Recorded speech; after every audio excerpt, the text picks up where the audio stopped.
cats, ready for chapter 9? Wolf in the Woods. Good riddance! Goldie was gone, and at last I was alone, just the way I preferred it. Finally, I could hear myself think. A cricket happened across my feet, chirping loudly.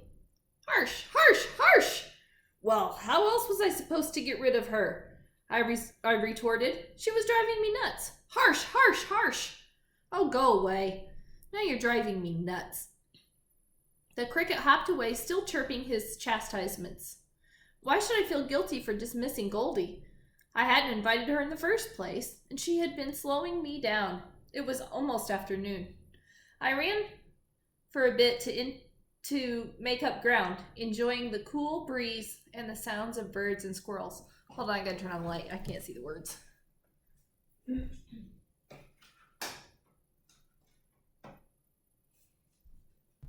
Sorry about that, guys. All right. Rude, a squirrel squeaked at another for pulling her tail. Bossy, chirped a bird to his mate as she ordered him about. Oh, be quiet, I barked. The sun sank behind the mountains as I walked on, casting the river and trees in a shadow. I instantly started to shiver. That's when I realized I didn't have my cloak. I must have left it by the campsite. I couldn't very well go back and get it. It got darker and colder. The thought of Goldie made me shiver again. I hoped she would get home all right, but what if she didn't? What if she ran into a wolf or a bear or mountain lion? The moon rose, revealing the river turned inky black and shadowy trees swaying in the breeze. I wrapped my arms tight around myself. It was considerably colder than the last night. I needed warmth. I needed a fire. I gathered some sticks, dry leaves, and pine boughs.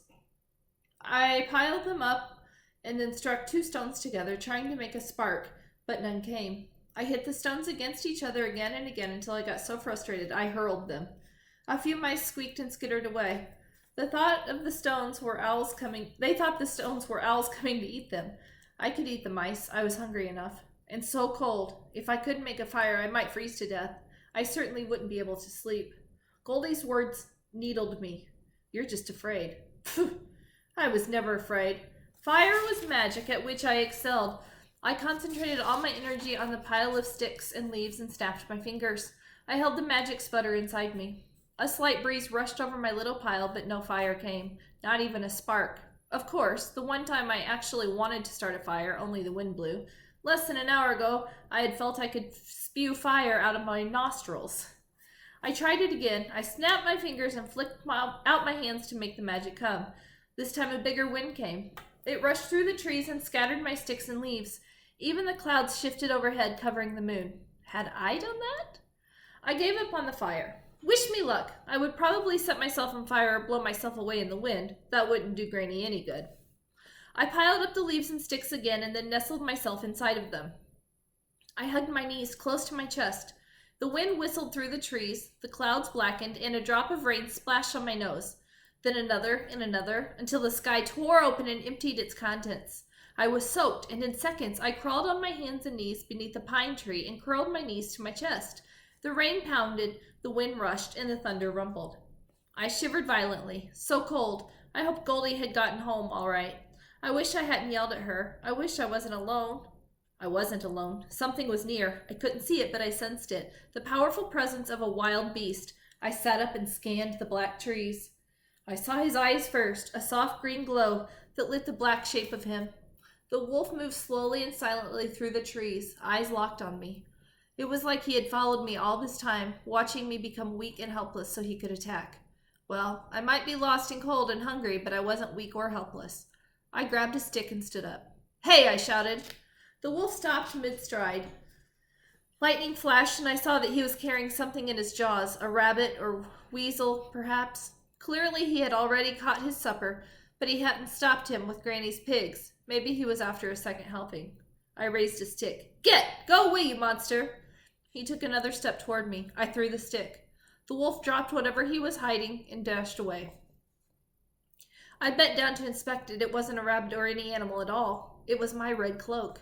I picked it up and flung it around my shoulders, throwing the hood over my head. I was instantly warm down to my toes. Oh, glorious cloak! The wolf may have saved my life, and I had been so harsh I called him a monster.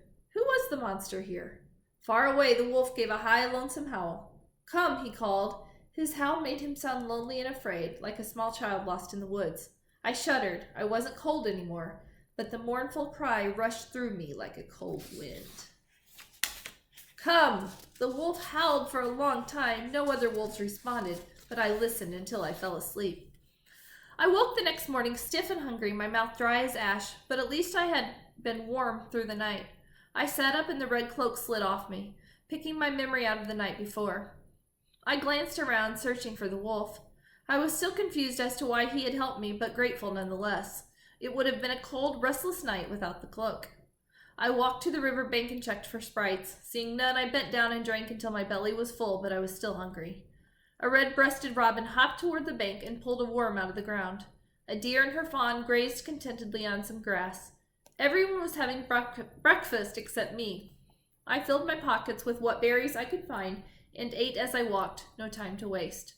The river seemed to flow in a straight line forever, but it was a beautiful morning. I tilted my head to the buttery sunshine. The hills in the distance rose like mounds of green salad, and the rocky cliffs along the river were like torn chunks of brown bread. Oh, I was just so hungry. Something splashed in the water behind me, and I jumped back, clutching a tree, but it wasn't a sprite. It was the wolf, leg deep in the river. I relaxed slightly. He dipped his head beneath the water, and then he came back up. He had a fat fish in his mouth. He flung it onto the river bank, then dunked back in and had another fish in seconds.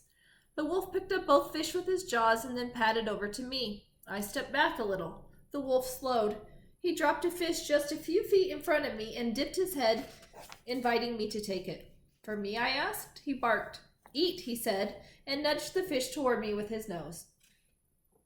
His eyes were so bright and keen. Again, I sensed greater intelligence behind his words, and my own magic wasn't enough to fully understand him. I vaguely remembered an animal charm Granny had taught me when I was little, maybe 5 or 6, but before the accident. She had seen that I loved animals in the woods, and I already had a natural ability to understand them, wild girl that I was.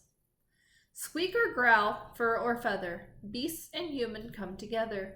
Tree or sky, lake and land, flesh to fur, paw to hand. Everyone had a particular animal they bond best to, Granny told me once. When you find the right one, you'll feel it, and this charm will connect you in a more powerful way. You'll be able to hear their thoughts, even feel their energy and emotions. I was always partial to birds, but I'm not sure that's quite your animal. No, of course not. Anyone named Red would be drawn to something much more vicious and wild. I felt a tugging inside me to move closer to touch the wolf, but I stepped onto a stick that snapped the wolf and bolted away. Well, I would enjoy the fish anyway, in the wolf's honor. I ate it raw. It was delicious. Hold on. Hello? Yes.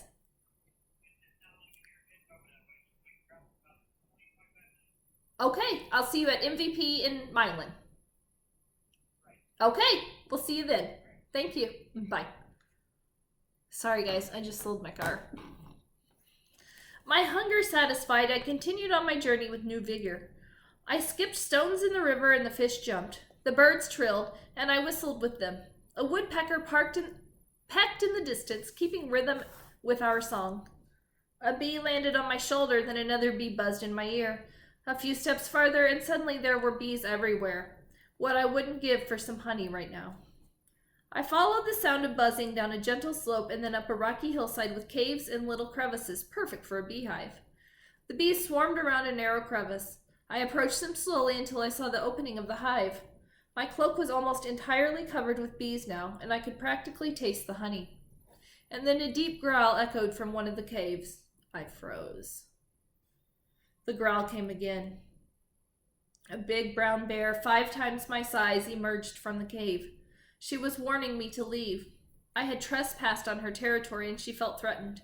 Bears are most dangerous when they feel threatened.